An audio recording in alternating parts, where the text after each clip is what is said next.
the question to some degree is, how do you help someone that's lost?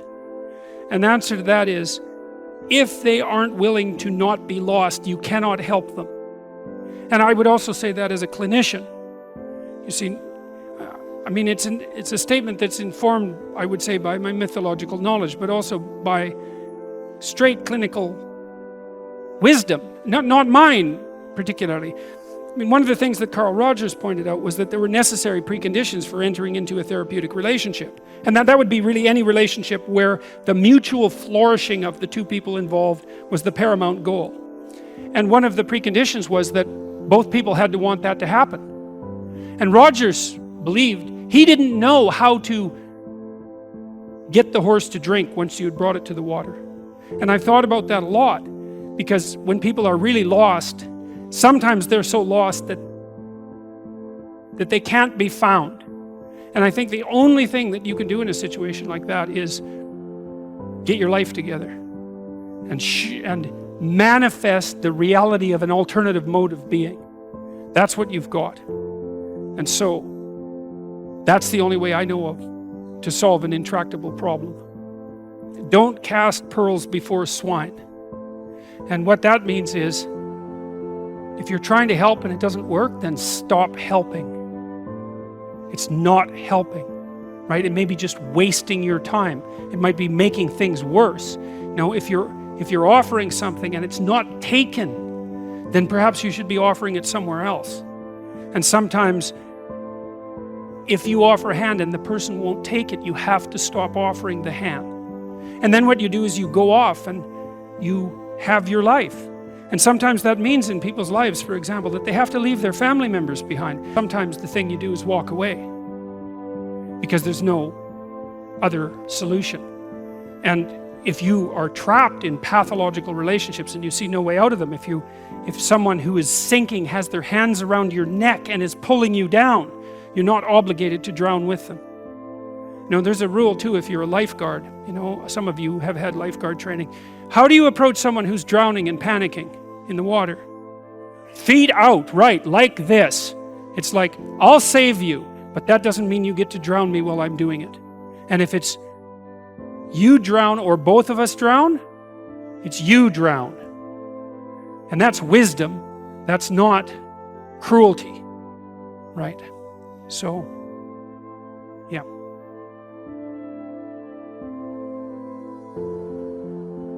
Often you talk about one way to find meaning is in the journey between who you are and who you could be. But how do you make sure that when deciding like who you could be, that you're not aiming too high? Right. Because then potentially you could be disappointed. Oh, that's a good. That's how do you make sure that it's challenging enough to keep you engaged? That's a really good question.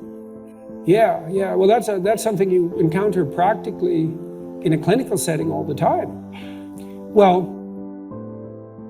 you know, let's say I was dealing with a client, and maybe that was somebody who, say a man, 35 years old, he still lived at home. So he was too dependent. His room was a complete bloody catastrophe. And, you know, he's living like a bratty 13-year-old. And that gets pretty ugly by the time you're 35. You know, and he knew it, and I'm sure his mother knew it. Although obviously she put up with it, which was probably her mistake, at least in part.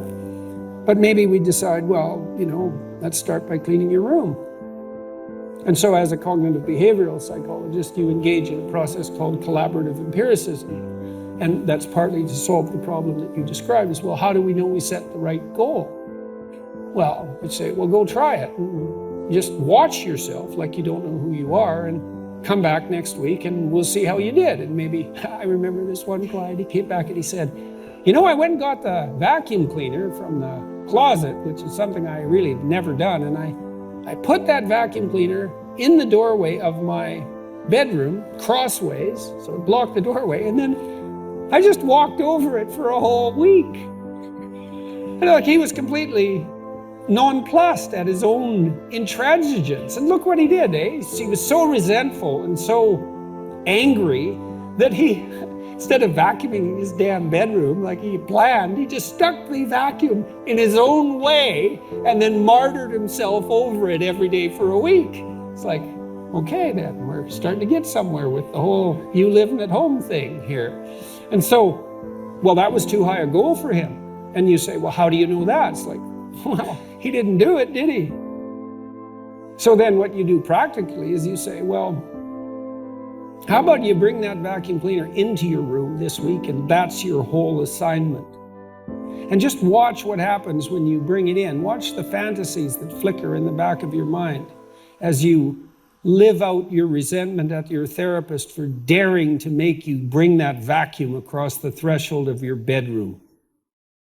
And so if people catch those fantasies, whew, that's quite the bloody nightmare and quite the revelation to themselves, I can tell you, because you have to be one angry person to put a vacuum cleaner in your doorway and walk over it every day for a week.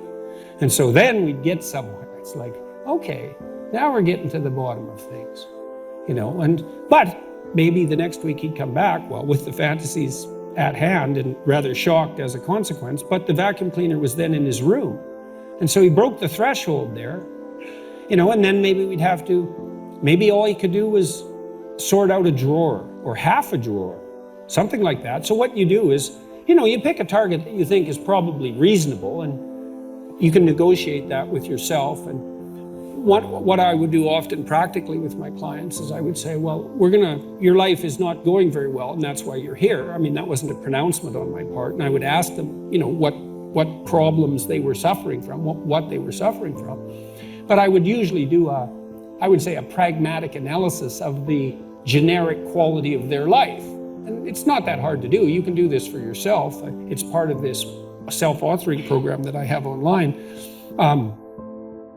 Well, I'm miserable and I'm anxious and I'm bitter and I'm angry and I'm stuck in my career and I don't seem to be able to get anywhere, and God damn it, life isn't worth living anyways, and so half the time I'm suicidal. So, okay,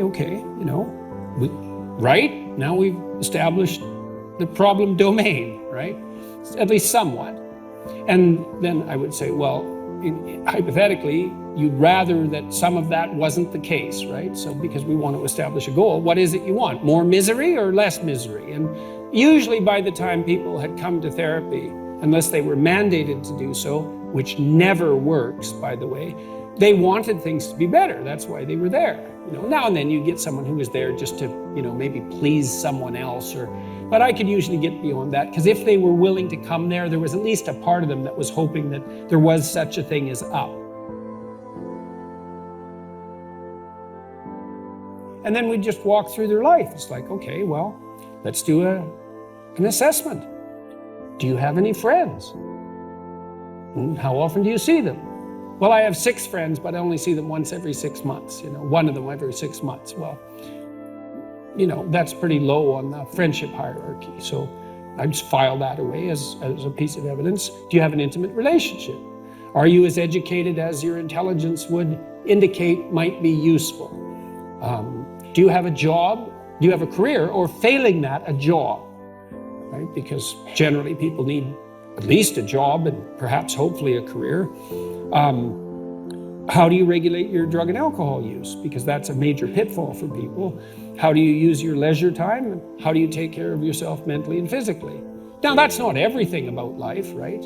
But if you don't have any of that, well, we have a place to start then, like maybe you should try to make one friend, and there are ways of doing that. So for example, one of the things that my wife and I used to do when we moved to a new place, which we did fairly often, was we'd pick some local hangout place, restaurant, bar, something like that, and we just go there every week. And until we started to know at least the proprietors, we'd introduce ourselves and we'd make that a routine, and then you can get to know people. And sometimes with my clients I would have to, some of them were incredibly not socially skilled, like in ways you just have no idea, well, maybe some of you do, how, well, because I don't mean you specifically, although maybe I do, but you certainly may know people like this.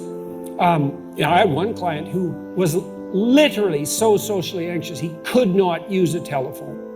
And so he was he was absolutely terrified of people. He'd been horribly bullied. He was 3/4 deaf. He had obsessive compulsive disorder. He had an intellectual impairment. I mean, this guy had a rough time, man. And he was so terrified he could hardly talk to men and women, man. They were so terrifying to him. He just didn't even know literally where to start. Well, sometimes when people are extremely impaired, they don't know anything basic. They have no friends. Why? Well, they introduce themselves like this. What's your name? And then maybe you say it, but they're so preoccupied that they don't hear it, and then they shake hands. So let's shake hands. That's not good. That's not good. You don't remember the name. You're not making eye contact, so you can't see the person's emotional response, and then you're afraid, and that's why you're looking away. And then because you're afraid and you're looking away, you don't pick up the social cues about how to initiate conversation, even if you know how to do that. So then you're awkward, and because you're looking away, you don't listen, and then you can't enter into the flow of conversation. And so we'd practice shaking hands, maybe 20 times till the person could do it and was comfortable with it. And that's how you start at the bottom of things.